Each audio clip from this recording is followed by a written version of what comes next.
अस्सलाम वालेकुम। प्रोग्राम अक्स बरक्स में मैं हूं आपके साथ शाइस्ता शहजाद। नाजरीन, हम बात कर रहे हैं मुल्क की सियासी सूरत हाल की, जिसके अंदर मौलाना फजलुर रहमान ने गुफ्तगू करते हुए कहा है, मीडिया से गुफ्तगू में बानी पीटीआई के हवाले से उन्होंने बातचीत की और उन्होंने कहा कि बानी पीटीआई से होने वाली डील की जो खबरें गर्दिश में हैं, और इसी हवाले से सहाफ़ियों ने उनसे गुफ्तगू भी की और उन्होंने सहाफ़ियों के सवालात के जवाबात देते हुए कुछ कहा यूँ कि बानी पीटीआई से डील का इल्म नहीं है। उन्होंने कहा कि सुनी सुनाई बातों पर मैं तबसरा नहीं कर सकता। साथ ही साथ उन्होंने कहा कि बानी पीटीआई की रिहाई के हवाले से फ़िलहाल उनकी रिहाई मुमकिन नज़र नहीं आती। उन्होंने कहा कि सियासत के हवाले से जो सवाल पूछा गया है, सियासत में कभी भी बदलाव आ सकता है, कुछ भी हो सकता है। बुशरा बीबी और बानी पीटीआई का उन्होंने कहा कि उनकी रिहाई के हवाले से कोई भी किरदार उनका नहीं रहा। इसके साथ साथ हम बात करें, राना सनाउल्लाह ने भी गुफ्तगू करते हुए एक निजी टेलीविजन को इंटरव्यू देते हुए कहा कि गंडापुर के किरदार के हवाले से मुझे शक है कि वो विकेट के दोनों तरफ खेलते हैं। उन्होंने ये भी कहा कि अपोजिशन के साथ मुज़ाकरात के हवाले से मुज़ाकरात तो चल रहे हैं, लेकिन उसकी जो तफसीलात हैं वो सामने नहीं लाई जा सकती। उन्होंने कहा कि महमूद खान अचकजई और मौलाना फजलुर रहमान तमाम तर मामलात में ऑन बोर्ड हैं। और हम बात करें फवाद चौधरी के हवाले से हालिया सारी सूरत हाल के ऊपर उन्होंने भी तबसरा किया और उन्होंने कहा कि मशवरा भी दिया उन्होंने पीटीआई क़यादत को, और कहा कि हुकूमत पर दबाव डालने के लिए अवाम को सड़कों पर आना होगा। जब तक बानी पीटीआई का ख़ानदान इस तहरीक में शामिल नहीं होगा फिर कुछ भी नहीं मिलेगा। उन्होंने कहा कि ऑपोजिशन अलायंस न होने पर हुकूमत को फिलहाल दबाव का सामना नहीं है। इस सारे पॉलिटिकल सिनेरियो पर बात करने के लिए हमें पाकिस्तान पीपल्स पार्टी के सीनियर रहनुमा निसार अहमद खोड़ो साहब ज्वाइन कर रहे हैं। हम उनको वेलकम करते हैं। अस्सलाम वालेकुम निसार साहब। अस्सलाम वालेकुम खोड़ो साहब।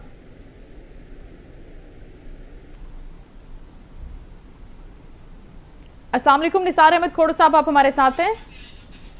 ठीक है, निसार अहमद खोड़ो साहब को हम ज्वाइन कर रहे हैं। एक मरतबा फिर आपको बताते चले कि ये जो गुफ्तगू हुई है आज सारे पॉलिटिकल सिनेरियो के हवाले से मुख्तलिफ रहनुमाओं के स्टेटमेंट्स जो हुए हैं, ये सारे के सारे बानी पीटीआई के हवाले से हैं कि बानी पीटीआई जेल में मौजूद हैं, लेकिन उनके हवाले से जितनी भी खबरें हैं या फिर उनके साथ डील के हवाले से जितनी भी खबरें हैं उनका उन्होंने कहा कि इल्म नहीं है। खुद पाकिस्तान तहरीक इंसाफ के जो कायदीन है, जो क़यादत है, जो रहनुमा हैं, उनसे भी सवाल पूछा जाता है तो वो ये कहते हैं कि डील कोई नहीं हो रही। और लेकिन दूसरी जानिब जब हुकूमती रहनुमाओं से बात होती है तो उनकी तरफ से ये बातें आती हैं कि बानी पीटीआई बाहर जाना चाहते हैं, वो मुल्क से निकलना चाहते हैं, या फिर हालिया जो इलेक्शन हुए हैं जिसमें प्रेसिडेंशियल सदारत में डोनाल्ड ट्रंप सामने आए हैं, उनकी तरफ से कोई दबाव हो सकता है। या फिर इसके साथ साथ ये भी कहा जाता है कि ह्यूमन राइट्स के वायलेशन जो पाकिस्तान में हो रही है उसके हवाले से भी कोई लेटर लिखा जा सकता है ह्यूमन राइट्स तंजीमों को, और बानी पीटीआई की रिहाई के हवाले से बातचीत जिसमें की जा सकती है। लेकिन ऑन द अदर साइड जब हम बात करते हैं हुकूमती रहनुमाओं से तो उनका ये कहना है कि हुकूमत पर फ़िलहाल कोई भी प्रेशर नहीं है।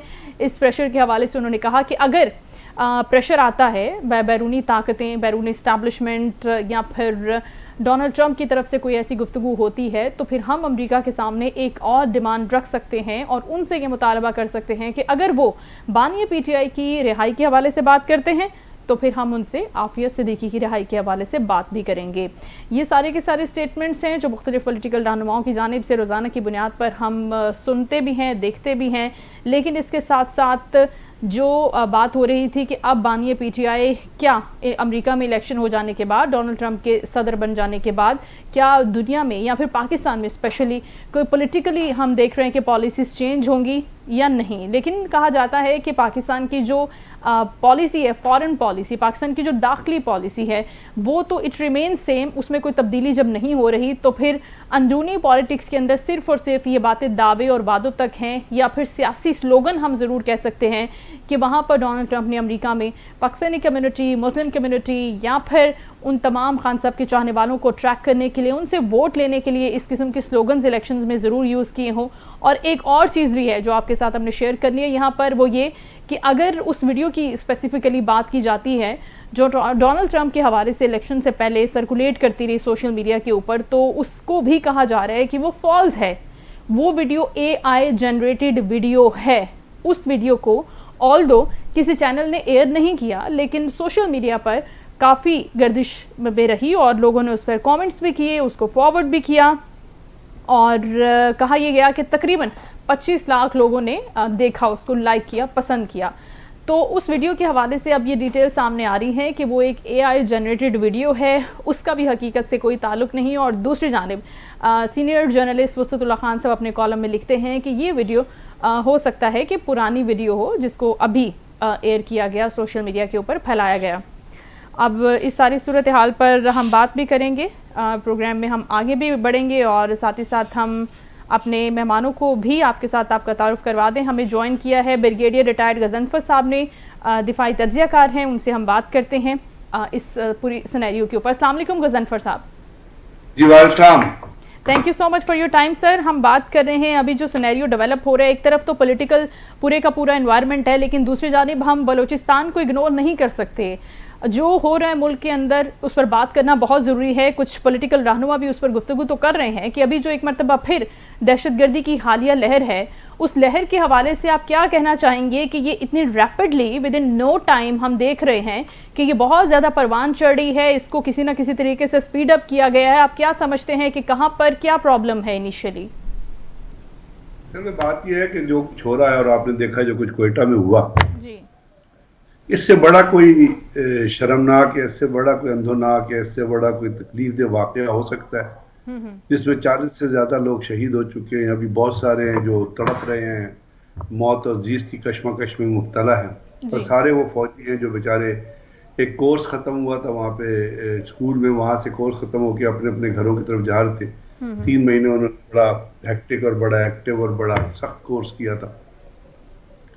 अब वो एक ऐसी जगह पे शहीद हुए जिसका कोई लॉजिक बनता नहीं है। यानी कोई ऑपरेशन में कोई शख्स शहीद हो जाए तो एक रीजन बनता है कि वो लड़ते हुए मारा गया। यहाँ पे वो निहत्ते लोग जो अपने सामान के साथ प्लेटफॉर्म पे खड़े हुए थे जी, उनके ऊपर खुदकश धमाका हो जाता है। जैसे APS में दहशतगर्द दाखिल हुए थे और बच्चों को शहीद कर दिया था without any rhyme, without any.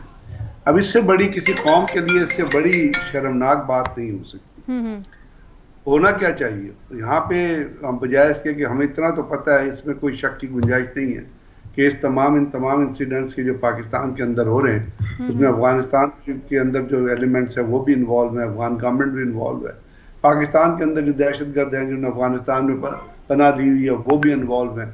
और इसके अलावा जो हमारे लोग हैं जो यहाँ से भागे हुए हैं, BLA या BLA जो बिके हुए बिकाऊ लोग हैं, वो मुसैद के, रॉ के, NDS के पैसों पे पलते हैं, वो बेगैरत लोग हैं। वो बेगैरतों से भी कोई नीचे जाएं जो अपनी माँ को ऑन नहीं करते। वो मतलब है, वो लफ्ज़ मैं इस्तेमाल नहीं करना चाहता उनके लिए, जो एक्चुअल उनके लिए लफ्ज़ है, जो अपनी माँ की कोख से पैदा नहीं होता, जो अपने बाप की कोख से पैदा नहीं होता, वो लोग हैं जिनके अंदर लॉजिक कोई नहीं है किसी किस्म का इंसानियत का। वो बिकाऊ लोग जो हैं वो तमाम के तमाम हैं जो क्लेम करते हैं, जिसमें अख्तर मैंगल भी है, बरमदाद बुख्ती भी है और इस तरह के लोग शामिल। और हमें पता है वो कौन है, उनको पासपोर्ट किसने इशू किया, अफगानिस्तान ने इशू किया, किधर वो ट्रेवल करते हैं, स्विट्जरलैंड वो जाते हैं, वहां जाके वो बसों के पीछे अपने पोस्टर लगाते हैं। कौन सा उनका बाप है जो उनको पैसे देता है? कोई हरामी बाप होगा जो उनको इस किस्म के पैसे दे रहा है। तो बात यह है कि तमाम चीजें पता है, अब इनके ऊपर एक्शन क्या करने की जरूरत जी, वो सोच बात तो ये है ना कि कहाँ पे गैप है। और सबसे बड़ा गैप मैं आपको ओपन माइंडेडली बता दूं इनको कि सबसे बड़ा गैप जो ये इस गवर्नमेंट की मैल फंक्शनिंग है।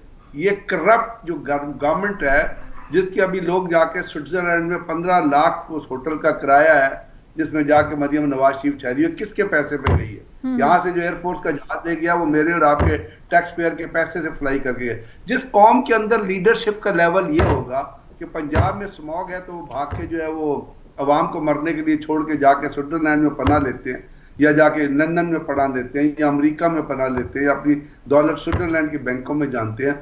उस लीडरशिप के होते हुए, उस क़यादत के होते हुए आप किस तरह अब ये एक्सपेक्ट करते हैं कि पाकिस्तान दहशतगर्दी के इस अजाब से किसी ना किसी तरह नहीं निकल सकेगा? इसलिए कि हुकूमत की कॉन्सेंट्रेशन होनी चाहिए इस चीज पे, जिसको सिर्फ इस चीज पे फोकस करना चाहिए कि पाकिस्तान के ऊपर जो दहशतगर्दी का अफरियत है उससे हम किस तरह बाहर निकलें। उनका फोकस उस चीज पर नहीं है, वो अपनी अय्याशियों पे लगे हुए हैं। उनका काम है दौलत बनाना, उनका काम है। और उसके पीछे वो नहीं होता है, एक बैंड वाला जा रहा होता है तो उसके पीछे चंद बच्चे होते हैं जो ताली बजा रहे होते हैं, जब लोग होते हैं जो ताली बजाने वाले शामिल वाजा जिनको का, इस किस्म के पीछे आपकी वो फौज जफर मौज है। और ये वो हुकूमत है जिसका काम सिर्फ ये है कि 26वीं अमेंडमेंट करा लो, 27वीं अमेंडमेंट करा लो, लोगों को उठा लो, उनको अंदर रख दो, उनके ऊपर ये कर दो, अपने फायदे उठा लो, ये चीज जो जब तक इस हुकूमत सबसे बड़ा जो फॉल बैक है, सबसे बड़ा जो ड्रॉबैक है वो ये है कि हुकूमत की जो पीडीएम की हुकूमत थी, जो अब की हुकूमत है, किस तरह आई है।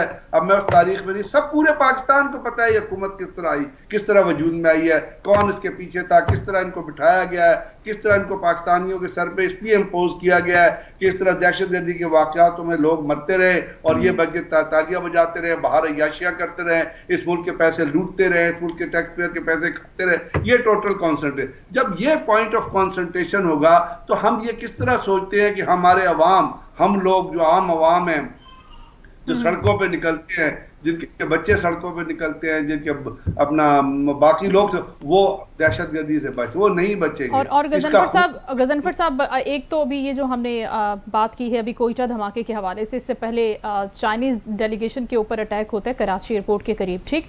अभी आपने जिक्र किया मरियम नवाज साहिबा का कि वो मुल्क में मौजूद नहीं है, लेकिन वफाकी वज़ीर दाखिला मोहसिन नकवी साहब तो मौजूद हैं, वो पहुंचे भी हैं।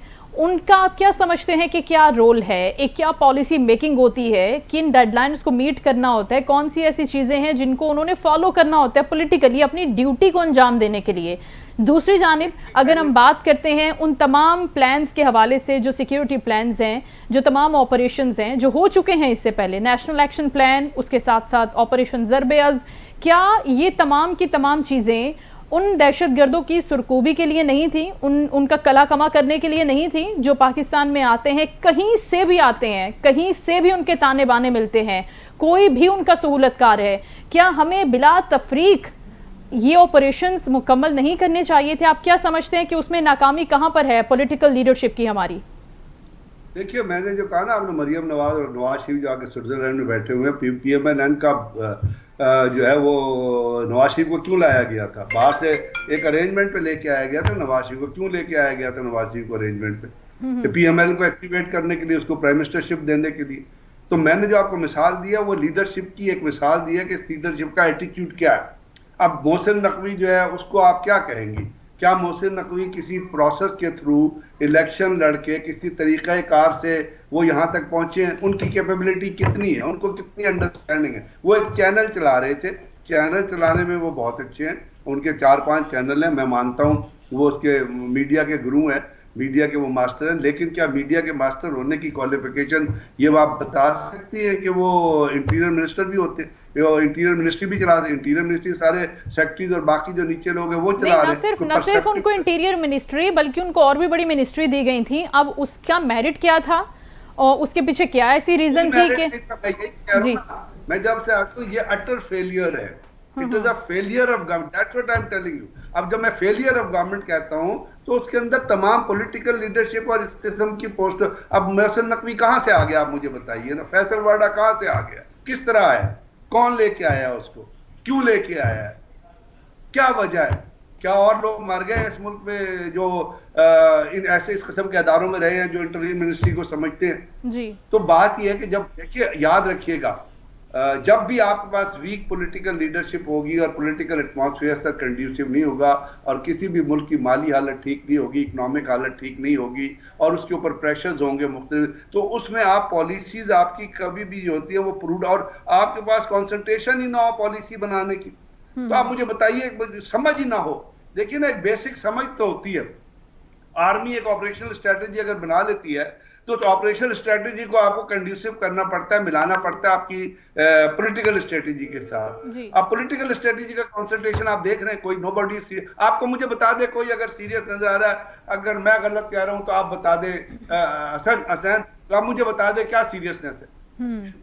सीरियसनेस तो किसी भी हम देख नहीं रहे ना कि गजनफर साहब, सीरियसनेस तो सिर्फ एक मैटर पे नहीं, किसी भी मैटर पे नजर नहीं आती सिवाय उन तमाम मामलात के जिसके अंदर उनको फायदा हो या कहीं पर वो अपनी सेफ्टी को अगर कहीं पर ब्रीच होता हुआ देख रहे हैं कि कहीं से हमें नुकसान पहुंच सकता है, सिर्फ और सिर्फ वहां पर उसको एड्रेस भी किया जाता है, रिजॉल्व भी किया जाता है उन मैटर्स को। लेकिन अगर अवाम के मसाइल की बात आती है तो एक छोटा सा मसला है स्मोग पंजाब का, जो बहुत बड़ा मसला बन गया है, जिसको बाकी मईशतों ने भी कंट्रोल किया है। ये मसला चाइना में, जापान में रहा है, इंडिया अभी भी इसको फेस कर रहा है, लंदन अमेरिका तक ये तमाम मामलात रहे हैं। लेकिन उनको रिजॉल्व तो किया जाता है, उनके लिए कोई होमवर्क तो होता है, कोई हिकमत अमली तो होती है, लेकिन हम देख रहे हैं कि वैसा कुछ भी नहीं है। तो जब लीडरशिप भाग जाए मुल्क से तो किस तरह होगा? यही तो मैं आपसे कह रहा हूं। जब क़यादत जिसकी जिम्मेदारी है वो भाग जाए मुल्क से और स्टेट रिसोर्सेज अपना इस्तेमाल करके वो चली जाए याशी करने के लिए, अपनी इंजॉय करने के लिए, फ्रेश एयर लेने के लिए, तो फिर आप मुझे बताइए पॉलिसीज कौन बनाएगा? यही तो मैं आपसे अर्ज कर रहा हूं। जब इस किस्म की लीडरशिप होगी तो डिलीवरी नहीं हो सकती, डिलीवरी का म्यार 0% हो जाएगा। इसीलिए पाकिस्तान के अंदर अभी तक ये कोई ऐसी हमने नेशनल काउंटर टेररिज्म पॉलिसी ही नहीं बनाई जिसके जरिए हम टेररिज्म को और इस किस्म की अफरियत को कंट्रोल कर सकते। That's right sir. Nisar Ahmed Khoro साहब पाकिस्तान पीपल्स पार्टी के सीनियर रहनुमा में ज्वाइन कर चुके हैं, उनको भी वेलकम कर लेते हैं प्रोग्राम में। अस्सलाम वालेकुम निसार साहब। जी वालेकुम सलाम। Thank you so much for your time. Nisar साहब, हम बात कर रहे हैं, ब्रिगेडियर साहब से भी बात हो रही थी हालिया पूरे पॉलिटिकल सिनेरियो पर, साथ ही साथ हम बात कर रहे थे ये दहशतगर्दी की जो अफरीत एक मरतबा फिर सर उठा रही है। आपने कराची का इंसिडेंट में देखा जिसके अंदर चाइनीज़ डेलीगेशन को निशाना बनाया गया। हालिया कोयटा का इंसिडेंट बहुत ही अफसोसनाक वाक़या रहा जिसके अंदर बहुत इंसानी जो जानें हैं वो भी ज़ाया हुई हैं। तो एक तो एलिमेंट है कि ये हमारे लिए भी लम्हा फ़िक्रिया है, साथ ही साथ हमारी जितनी भी अफवाज पाकिस्तान हैं हर महाज के ऊपर वो लड़ रही हैं, और उसके साथ साथ जो हमारी पॉलिटिकल लीडरशिप है, आप क्या समझते हैं कि कहाँ पर अभी लूप होल्स हैं, कहाँ पर काम करने की ज़रूरत है? जिस तरह से ब्रिगेडियर साहब फरमा रहे थे कि अभी भी जो काउंटर टेररिज्म पॉलिसी है उसके ऊपर काम करने की बहुत सख्त ज़रूरत है। पाकिस्तान का ये बहुत बड़ा मसला रहा 2008 से, एक्चुअली तो जनरल मुशर्रफ के जमाने से, और उसके बाद जाके पार्लियामेंट ने फैसला किया नेशनल एक्शन प्रोग्राम का जी, जिसमें कौम ने इजाजत दी आर्म फोर्सेस को कि वो कार्रवाई करें, नॉर्थ वजीरिस्तान से खाली करवाएं, लोग फलां करें, ये करें, सब कुछ हुआ। कौम उनके साथ खड़ी है। आर्म फोर्सेस को और कोई महाज नहीं है इस वक्त सवाए इंटरनल ये जो दहशतगर्दी है वो महाज है अपनी जगह पे, जिस पर और ज्यादा फोकस करते रहना चाहिए। और फोकस करने के लिए मैं समझता हूँ आर्म फोर्सेस की कोई मुखालफत नहीं करेगा, ठीक, कोई इसको रोकेगा नहीं। और अक्सर बेशतर रद्दुल फसाद के नाम से हुआ, मुख्तलिफ ऑपरेशन हुए, ये सब कौम की मर्जी से हुई हैं। आज भी कौम तवक्या रख रही है अफवाज पाकिस्तान से कि इस तरफ वो तवज्जो देगी और इनकी बेचपनी कर सकेगी। जो भी उसमें बेहतरी लाने की बात है, जैसे ब्रिगेडियर साहब ने कहा, हुकूमत में समझता हूँ इससे कोई गाफिल नहीं है और वो खुद चाहती होगी कि इसमें कुछ बेहतरी आए। अगर किसी कानून में कोई कमजोरी है तो उसको ठीक किया जाए, ऑपरेशन को और ज्यादा मजीद मजबूत बनाना चाहिए, तो ही कुछ ना कुछ बेशकनी हो सकेगी। जो शरपसंद है, जो दहशतगर्द है, अब मुझे पता चला कि एयरपोर्ट पे जो मसला हुआ उससे कोई बलूचिस्तान के बंदे पकड़े गए हैं जी।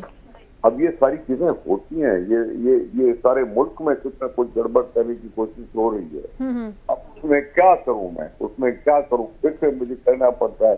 ये पूछो जरा इमरान खान से, उन्होंने टीटीपी वालों को पाकिस्तान में आने दिया क्यों? उनको अफगानिस्तान की जेलों से आजाद कराया क्यों? और वो आगे, और उसने बड़ा कमाल की कि मैं इनको मेन स्ट्रीम पॉलिटिक्स में ले आऊंगा। अब ये मेन स्ट्रीम पॉलिटिक्स तो नहीं हो रही है, ये तो कुछ और हो रहा है। तो ये सियासतदानों को भी सोचना चाहिए कि भाई जो कुछ कर रहे हैं वो पॉइंट स्कोरिंग के लिए ना करें, रियासत के लिए कुछ सोचें। लेकिन खोड़ो साहब, इतना बड़ा फैसला कि आप उनको कौमी धारे में शामिल कर लें, एक ऐसी तंजीम जिसका बैकग्राउंड जो है वो पूरे का पूरा टेररिज्म पर बेस करता है और उनका अपना एक माइंडसेट है जो बड़ा हार्ड है, उसको किस तरह से डिसॉल्व करके आप अपने कौमी धारे में ले आएंगे? और वन मैन एक बंदा, सर आप खान साहब की बात कर रहे हैं ना, तो खान साहब कैसे अकेले डिसाइड कर सकते हैं? मोहतरमा, मैं नहीं कह रहा हूँ जी, ये आपके खान साहब, खान इमरान खान जी, तो मैं आपसे ये पूछ रही हूँ कि ऐसा कैसे पॉसिबल है कि एक पूरे स्टेट के होते हुए, इदारों के होते हुए एक बंदा डिसाइड करता है और फिर हम कहते हैं कि ठीक है अब ये पॉलिसी बन गई है, चलें इसको फॉलो करते हैं। How is it possible Nisar साहब? जनाब आली वो प्राइम मिनिस्टर था, ठीक है, प्राइम और मिनिस्टर उस वक्त आर्म फोर्सेस से भी उसने बात की होगी। ठीक। आर्म फोर्सेस ने इसका इनकार नहीं किया था और फिर उनको आने दिया गया। आने के बाद उन्होंने कहा हमने उनसे नेगोशिएट किया है। ठीक। और नेगोशिएशन में कोई टर्म्स हैं, न टर्म्स कौम को बताए गए, न उनकी किसी ने बात मानी। इमरान खान की बात किसी ने मानी क्या? पीसीबी वालों ने नहीं मानी। ठीक। तो ये कौम का कसूरवार है। ये लीडर जो इस तरह की बातें करता है वो कौम का कसूरवार बनता है। मैं वो बात कर रहा हूं। बिल्कुल ठीक है, लेकिन तो फिर अब अगर किसी के टर्म्स में नहीं आ रहे हैं तो फिर अफवाज पाकिस्तान किस चीज के लिए है? वो अपना एक्शन ले, कौम ऐसे इनकार नहीं करेगी। बिल्कुल। लेकिन आपको लगता है खोड़ो साहब, ये जो पॉलिटिकल इंस्टेबिलिटी होती है, जो अभी अफरा तफरी का एक माहौल बना रहता है कि बानी पीटीआई को ये सहूलत नहीं मिल रही, वहां पर ये मसला है, फिर एहतजाज हो रहे हैं, धरने हो रहे हैं, मुजाहरे हो रहे हैं, आपको नहीं लगता कि इन चीजों से भी फर्क पड़ता है? मोहतरमा, अब बानी पीटीआई साहब को अगर कहना चाहता है कि मुझे हाउस अरेस्ट करो तो अपील करे ना, कोर्ट से अपील करे। कोर्ट ने उसको सजा दी है। अब ये क्या बात हुई? हम बगैर हमारे खान साहब कोई समझ में नहीं आता खान साहब की बात। कारण ये जो शरपसंदी है जी, या जो पॉलिटिकल इंस्टेबिलिटी पैदा करने की कोशिश है, वो हुकूमत तो नहीं कर सकती।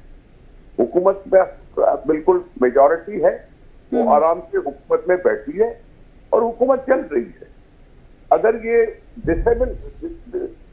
स्टेबिलिटी को डिस्टर्ब कर रहा है तो डिस्टर्ब तो इमरान खान करता है। इमरान खान ने वो पॉलिसी अपनाई थी, पॉलिटिकल पार्टी को जलसे करने की हमेशा इजाजत रही है, रख दी है। मैं जलसों से क्या इनकार करता हूं? नहीं इनकार करता, लेकिन सीधी सी बात है कि ये जो डिस्टर्ब कर रहा है वो इमरान खान कर रहा है। ठीक। इमरान खान अगर जेल में है तो मैंने उसको जेल में नहीं डाला, उसको कोर्ट ने डाला है, सजा याफ्ता है, डिस्क्वालीफाइड है, ना सियासत में हिस्सा लेने के। तो फिर उसको रोको।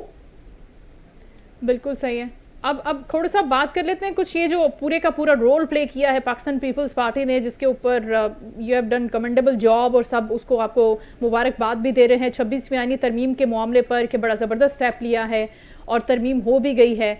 अब एक बड़ी चीज़ अगर मुल्क को दरपेश है जो कि सिक्योरिटी के हवाले से है, उसके अंदर क्या पीपल्स पार्टी फ्रंट पर आ सकती है और सब जमातों का एक अलायंस बनाकर उसके ऊपर भी स्टेप फॉरवर्ड कर सकते हैं आने वाले दिनों में, क्योंकि ये भी एक बड़ा मसला बनता जा रहा है? सर मोहतरमा, हमारा अलायंस तो बना हुआ है ना।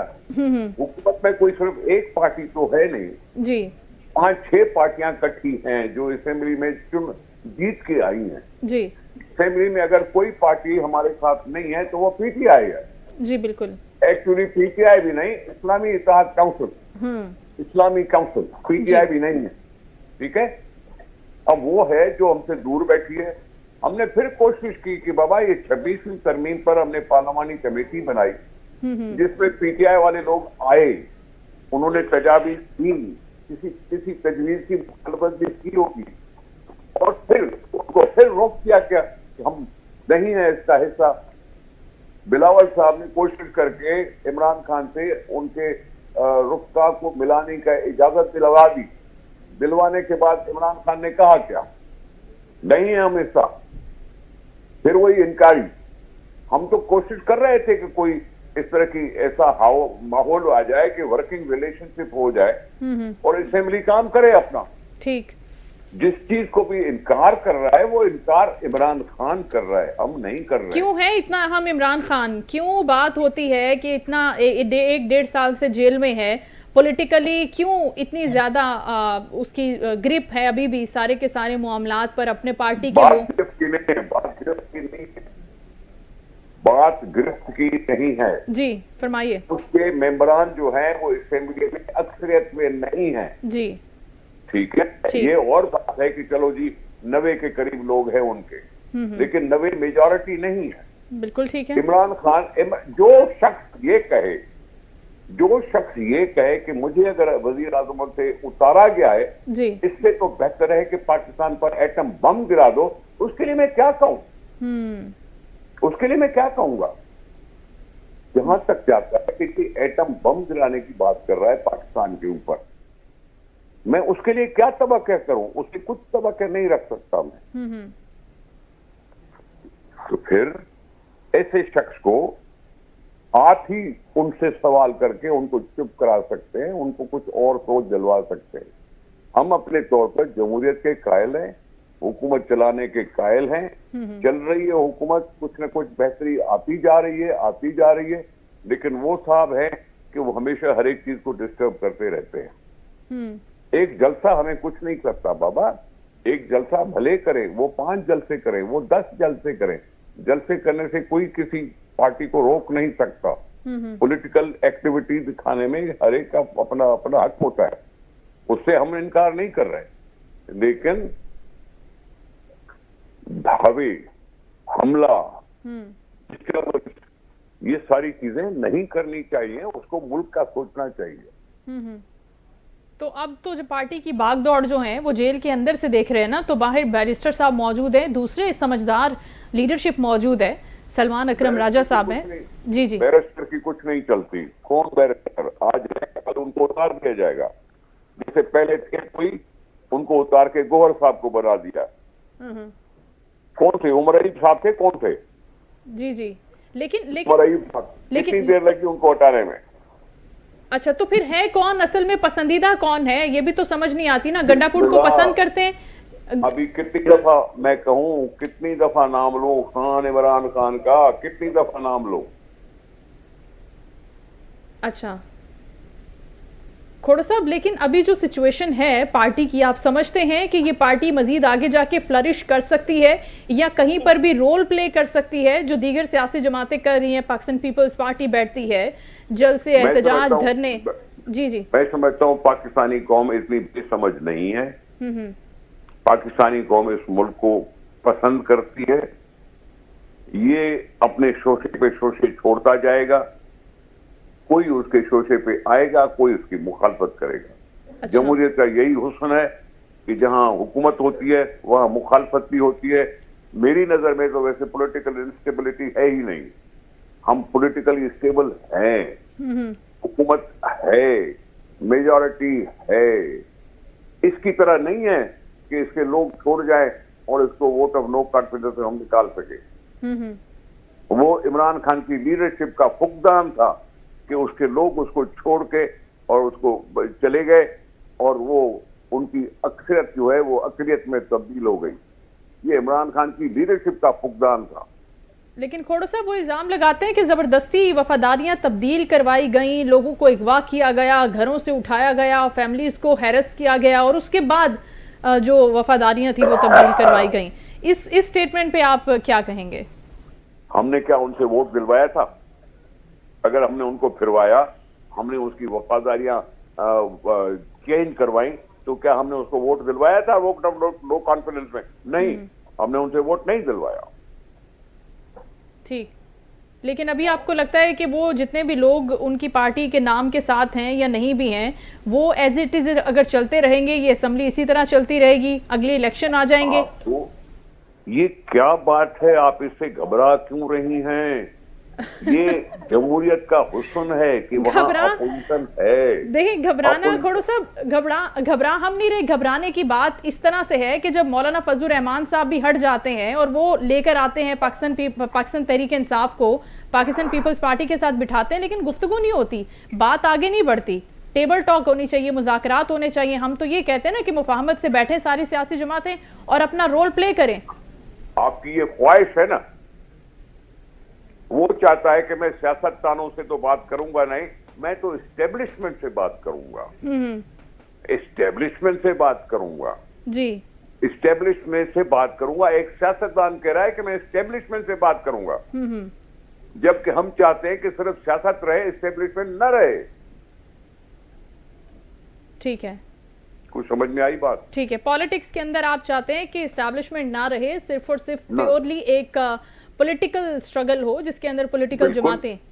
जी हाँ, बिल्कुल। ठीक है, लेकिन आप तो ये चाहते हैं। लेकिन आपको पता है ना कि खान साहब फरमाते हैं कि ऐसा तो कुछ नहीं है, ऐसा तो कुछ नहीं है, क्योंकि पहले भी जब कहा कि फौज का सियासत से कोई ताल्लुक नहीं, और साथ ही साथ वो चलते रहे बाजवा साहब के कहने के ऊपर सारी की सारी तैनातियां, भर्तियां, अपॉइंटमेंट्स उनके कहने पे तो होती रही। आप तो मेरी जुबान बोल रही हैं। ये दुरुस्त बात नहीं है खोड़ो साहब। आप मेरी जुबान बोल रही हैं, बिल्कुल सही जी। आपने जो भी कहा हकीकत यही है। दोगलापन है, दोगलापन। अब इससे ज्यादा क्या कहूं मैं। राइटली सेड, बिल्कुल सही कह रहे हैं आप। अब आप बताइए आखिर में कि अब बानिए पीटीआई का फ्यूचर क्या है? अब जो दोगलापन करना था, जो मुनाफिकाना पॉलिसीज थी, जो चीजें थी हो गई वो पास्ट के अंदर, अब फ्यूचर क्या देख रहे हैं आप? 5 साल के लिए वो नाअहल है। अच्छा, इलेक्शन आएगी, ठीक है, फैसला अवाम करेंगे। इलेक्शन 5 साल के बाद होगी जी। वो खड़ा होना चाहते हैं तो खड़ा हो जाए। जेल की सजा मुझे नहीं मालूम कितनी है, 3 साल है, 5 साल है, 30 साल है, मुझे नहीं मालूम। लेकिन जेल से भी लोग खड़े हो सकते हैं अगर इनकी डिस्क्वालिफिकेशन खत्म हो जाती है तो। बिल्कुल ठीक है। तो उसके बाद जो भी पाकिस्तान के अवाम का फैसला होगा वो सबको मानना पड़ेगा। पाकिस्तान के अवाम ने जो अभी भी फैसला दिया था फरवरी में, तो अब कहा गया कि वो भी तो पूरे का पूरा ऑपोजिट हो गया। क्या आप मानते हैं, समझते हैं? बात सुने, अवाम का फैसला जो भी आया, इमरान खान को अक्सरियत असेंबली में नहीं मिली। वो अक्सरियती जमात के तौर पर उभर के नहीं आए। ठीक है। वो सिर्फ 90 लोग थे और हुकूमत बनाने के लिए 176 चाहिए, तो इनके पास 176 नहीं थे, यानी हार गया था इमरान खान। ये फरवरी में जो भी इलेक्शन हुई उसमें इमरान खान वाज़ेह तौर पे हार चुका है। बिल्कुल ठीक है। अब फॉर्म 45, फॉर्म 47 की जंग, या फिर उस वक्त जब डी चौक पे खड़े होकर, कंटेनर पे खड़े होकर कहते थे कि हल्के खोल दें, या अब जबकि हल्कों की बात होती है कि अब इतनी सीटें और इतने नंबर चेंज किए गए, फॉर्म्स बदल लिए गए, आप समझते हैं कि ये सब बेबुनियाद बातें हैं? जो सीटें उनकी थी वो उनको मिल गई है, कहानी खत्म हो गई है। बाबा, उसके लिए इलेक्शन ट्रिब्यूनल्स हैं, उसके लिए कोर्ट्स हैं, उसके लिए कोर्ट्स में भी जाया जा सकता है और इलेक्शन कमीशन में भी जाया जा सकता है। फैसले इलेक्शन कमीशन ने करने, हुकूमत ने नहीं करने। इलेक्शन कमीशन आजाद हैसियत में काम करने की कोशिश कर रहा है, लेकिन इमरान खान का मसला ये है कि जो इसके फायदे में फैसला आया वो ठीक है, जो इसके खिलाफ फैसला आया वो ठीक नहीं कहेगा। खोड़ो साहब, बानिए पीटीआई की सियासत से किस हद तक, किस कैपेसिटी में इख्तलाफ है आपको एज अ पर्सन? हम पूरी जमात की बात नहीं कर रहे, सिर्फ आपकी बात कर रहे हैं। जी। मैं उसको डेमोक्रेट नहीं समझता। ठीक है। वो डेमोक्रेट नहीं है, एक इसलिए कि वो मुशर्रफ का साथी था, उसका चीफ कैंपेनर था रेफरेंडम में, फिर अवाम से माफी मांगी कि मैंने गलती की। ठीक है, एक डेमोक्रेट नहीं था। अब असेंबली से खुद उसने इस्तीफे दिए, अवाम को उसने बेइज्जत किया, अवाम के वोटों से जीत के आया था। इस्तीफा देने का मतलब है कि हम तुम्हारी कदर नहीं करते। पंजाब असेंबली को डिसॉल्व किया, कदर नहीं की अवाम की। वो इसको मैं डेमोक्रेट नहीं समझता। बस मेरे साथ ये, मेरा उसके साथ ये झगड़ा है। आप समझते हैं कि अभी भी जो अवाम उनके साथ हैं, वो फिर क्यों उनके साथ हैं? वो डेमोक्रेट नहीं है, वो हमारे वोट की इज्जत नहीं करते, अवाम के वोट को इज्जत नहीं देते। अगर बात सुने जी, इमरान खान के जलसे को देखकर आप बस हो जाती हैं कि लोग उसके साथ हैं। हमारे जलसे क्यों नहीं देख रहे आप? खोड़ो साहब, आपके सारे जलसे देखते हैं, आपके सारे जलसे टीवी पर होते हैं, लेकिन ये जो सोशल मीडिया पर एक तूफान होता है, आई डोंट नो आप देखते हैं वो या नहीं देखते, मैं तो उसकी बात कर रही हूँ। देखिए, सोशल मीडिया आपके हाथ में है, मेरे हाथ में, हर आदमी के पास, जिसके पास मोबाइल फोन है वो एक टीवी चैनल है। बिल्कुल, वो एक टीवी चैनल बन गया है। अब लोग अपना लिखते हैं अपनी जगह पे, लेकिन आपने कभी कैलकुलेट किया है कि कुल हैं कितने? पाकिस्तान की पॉपुलेशन कितनी है और इनकी सोशल मीडिया पे मैसेजेस कितने हैं? ये भी तो देख लो ना आप। बिल्कुल सही। जाहिर है, ठीक है, किसी ने मीडिया पर पैसे खर्च करके और तनख्वाह देकर लोगों को बिठाया है कि झूठी मूठी सोशल मीडिया चलाते रहो, तो कैंपेन चलाएं। मैं क्या कह सकता हूँ? पैसे थे उनके पास और उन्होंने पैसे चलाए होंगे। आप समझते हैं खोड़ो साहब, अभी भी खोड़ो साहब आप समझते हैं कि अभी भी बैरूनी मुल्क से बहुत सारी कैंपेन्स चल रही हैं, अमेरिका से, लंदन से, कनाडा, यहाँ सबसे अभी भी चल रही हैं, क्योंकि वहाँ के लोग अभी भी लिखते हैं। सर जी, अगर वो अमेरिका चले गए, कनाडा चले गए, जहां भी चले गए, अपनी मर्जी से चले गए ना, अपने मुल्क को छोड़ के उधर चले गए ना, मैं क्या कहूं उनके लिए? उनके लिए क्या कहूं? उनको क्या मारूजी हालात का हो सकता है पता ना हो सकता है यहाँ की जमीनी हकायक से वो नाकाफ हो, ना वाकिफ हो। उसने क्या किया है जो हम उनके लिए इतने परेशान है? वो नहीं कर सका जो करना था उसमें। वो फिर से जो कहता था कि मुझे 2/3 मेजॉरिटी चाहिए, उसको नहीं मिली 2/3 मेजॉरिटी। वो सिंपल मेजॉरिटी भी नहीं बना, तो मैं इसको नाकामी क्यों न कहूं? बिल्कुल कहना चाहिए नाकामी। मैं इसको नाकामी क्यों न कहूं? तो फिर झगड़ा किससे था? 2/3 मेजॉरिटी किसने दिलवानी थी? अवाम ने तो वोट नहीं दिया। अगर अवाम का वोट होता सामने तो बस करे ना भाई, बस करे, तो मैं उसके लिए क्यों परेशान हूँ? उसको नहीं मिली तो नहीं मिली ना। लेकिन उन्होंने तो इस चीज के लिए कि उनको 2/3 मेजॉरिटी नहीं मिली, सबको परेशान करके रख दिया। अब देखें, अगर कौमी इदारों पर हमला होता है, मुल्क की सलामती पर हमला होता है, उन तमाम इदारों पर जो हमारी हिफाजत के लिए हैं, उन लोगों पर बात की जाती है, उनके खिलाफ बात की जाती है, हर्जा सराई की जाती है, कैंपेन्स लॉन्च की जाती है, तो हम तो बात करेंगे, आप तो बात करेंगे। आप बात करो, मेरे से बात मत करो। आपसे बात नहीं करें, बात करो, उनसे बात करो। ठीक, जो जिम्मेवार हैं उनसे बात करो कि उनको शर्म आनी चाहिए, आती है या नहीं आती। उनसे बात करो ना, हमसे क्यों बात कर रहे हो?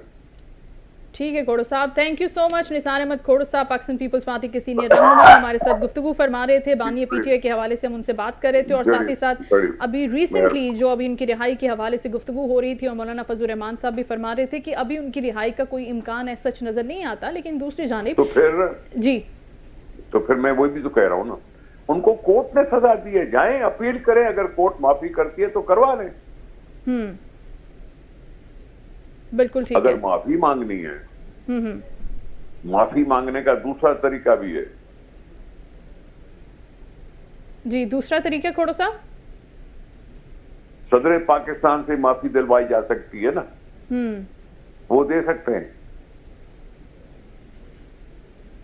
क्या क्या क्या अगर 9 मई के हमले के अंदर जो बात होती है, उनको माफी दे सकते हैं सदर साहब? अगर वो माफी तो मैं तो वही कह रहा हूँ ना, पहले उनको मांगने तो दो ना माफी। अच्छा, उनको मांगने तो दो ना। सर वो तो जो भी बात करते हैं वो GHQ के हवाले से भी बात करते हैं, ये जितने भी बात सुने जी, देखो बात सुनो, माफी मांगने पर वो राजी तो हो ना। पहले उनसे माफी मंगवाओ। माफी वो सदर साहब से नहीं मांगना चाहते ना, माफी की बात वो कहीं और करते हैं असल में। आप समझते हैं कि अगर इस तरफ रुजू किया जाए जी, एस्टेब्लिशमेंट से माफी मांगो। वहां आपको खोड़ो साहब, आपको वाकई लगता है कि वहां पर माफी तलाफी की बात नहीं चल रही होगी अभी भी? देखें, बात सुने, मैंने सिर्फ अखबारों में खबर पढ़ी थी। अच्छा, मुख्तलिफ वजीरों ने कहा कि जी माफी मांगे अपने रवैये से। उन्होंने उल्टा कर दिया, माफी मैं क्यों मांगू, माफी तो उनको मांगनी चाहिए मुझसे। अच्छा, तो फिर जो अभी बुशरा बीबी की रिहाई हुई है, वो आप नहीं समझते कि वो भी किसी माफी तलाफी या डील का नतीजा है? अगर ऐसी बात है तो मैं कोर्ट पर अगर एतबार करूं तो फिर मैं ये नहीं कह सकता। अच्छा, कोर्ट आजाद है, वो छोड़ सकती है किसी को। सही है। और अगर खान साहब के केसेस की बात होती है तो वो भी उसके ऊपर उनको रिलीफ प्रोवाइड कर सकते हैं, वहां से मिल सकती है रिलीफ। आप क्यों कर रही हैं? आप इतनी परेशान क्यों हैं? सर मेरा सवाल है आपसे, मैं आप इतना परेशान क्यों हैं? आप इतनी परेशान क्यों हैं? सर मैं तो सिर्फ आपसे सवाल पूछ रही हूँ। आपने कहा कि वहां पर अगर माफी हो जाए, तो मैंने पूछा अगर अदालत से माफी हो जाए, वो माफ कर दे तो मामला तो फिर भी रिजॉल्व हो जाएंगे। तो मैंने क्या कहा कि भाई उसको सजा दी है अदालत ने, जी, उस पर अपील करें, हम्म, अदालत के फैसले का इंतजार करें। हम्म, ठीक है। दाएं बाएं जाना बंद करें, अदालत से जो भी मामलात हैं वो सेटल डाउन होते हैं, और अगर अदलिया की जानिब से रिलीफ मिलता है या फैसला आता है तो फिर उसका एहतराम होगा। Thank you so much. Nisar Ahmed Khoro साहब हमारे साथ मौजूद थे, गुफ्तगू फरमा रहे थे इन सारे मामलात पर, पॉलिटिकल सिनेरियो के हवाले से। बहुत शुक्रिया आपने वक्त दिया। इससे पहले हमारे साथ गुफ्तगू करे थे ब्रिगेडियर रिटायर्ड गजनफर साहब। जो बात हो रही है पॉलिटिकल अनरेस्ट की, इंस्टेबिलिटी की, उसके साथ साथ मुल्क की सलामती के मामला जुड़े हैं और साथ ही साथ सिक्योरिटी के तमाम तर मामला जुड़े हैं। तमाम पॉलिटिकल क़यादत अगर बैठती है, इन मामलात को एड्रेस करती है, इसके ऊपर सीरियसली एक्शन लिया जाता है, जिस तरह से मोहसिन नकवी साहब भी फरमा रहे थे कि अभी जो मामलात हैं हालिया दहशतगर्दी की लहर के हवाले से, उस पर हम बहुत प्रोएक्टिवली काम कर रहे हैं। और इसके साथ साथ उन्होंने कहा कि इससे पहले भी जितनी भी चीज़ें हुई हैं, चाहे वो नेशनल एक्शन प्लान की हों या इससे पहले रद्दुल फसाद की हों, ज़रब-ए-अज़्फ़ की हों, वो तमाम तरफ फ़ौज पाकिस्तान ने बखूबी अपनी ज़िम्मेदारियाँ निभाई हैं और आने वाले वक्त में भी EFE फ़ौज पाकिस्तान हमारी हिफाजत के लिए सरगर्म अमल होंगे और हमें इन पर पूरा ट्रस्ट भी होना चाहिए। और साथ ही साथ वो लोग जो कौमी धारे में शामिल करने के हवाले से गुफ्तगू हो रही थी, वो चीज़ें वहीं पर ख़त्म हो गई थी और अब उस चीज़ को आगे नहीं लेकर जाया जा सकता। शो का वक्त ख़त्म हुआ, अपना बहुत ख्याल रखिएगा। इंशाल्लाह कल आपसे दोबारा मुलाकात होगी। अल्लाह हाफ़िज़।